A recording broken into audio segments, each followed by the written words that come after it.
Autoconsumo en bicicleta es un proyecto en el que se presenta el funcionamiento de un rodillo de bicicleta capaz de generar electricidad. Se trata de un rodillo de bicicleta triangular al que le hemos acoplado un generador eléctrico. De esta manera, teniendo una bicicleta con la que pedalear, podemos producir y consumir electricidad renovable en cualquier lugar. En este caso, os enseñamos el montaje en la huerta, que nos gustaría convertir en una comunidad energética, ya que la mayoría de los propietarios vecinos tenemos paneles fotovoltaicos y compartimos un CUPS para el consumo de la bomba hidráulica del pozo de agua. El rodillo tiene un agarre con dos prisioneros que fijan el eje trasero de la bicicleta y mediante la fricción de la rueda en el cilindro inferior pone en producción al generador mediante la transmisión por cadena.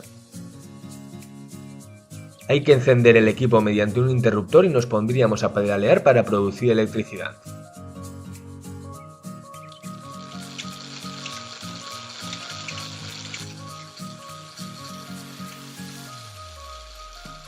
Al cilindro inferior del rodillo se le ha acoplado un piñón de bicicleta con una sujeción hecha mediante impresión 3D, al igual que la unión del plato con el generador, el soporte del generador y los cajetines de las baterías. La conexión entre el cilindro giratorio del rodillo y el generador, que lleva acoplado un plato de bicicleta, se ha realizado con una cadena común de bicicleta. El regulador, siendo el cerebro del sistema, lleva a conectar las dos baterías que están en los cajetines azules y los dos sistemas de conexión. Estos sistemas pueden ser un interruptor a las baterías o un enchufe a cualquier otro sistema de 24 voltios. El sistema lleva conectado un inversor, al cual se le ha añadido un ladrón y nos posibilita consumir la energía generada.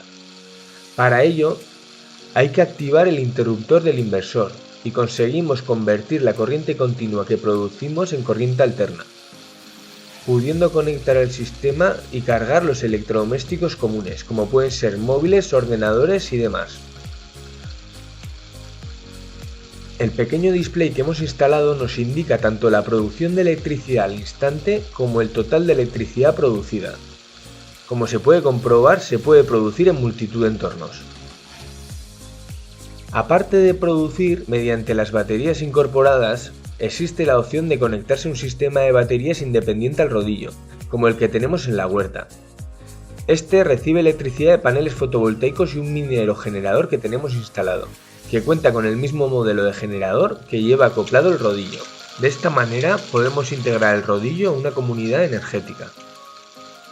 Presentamos el vídeo para poder sacar el rodillo adelante como producto y poder desarrollar su implantación en autoconsumos individuales o comunidades energéticas.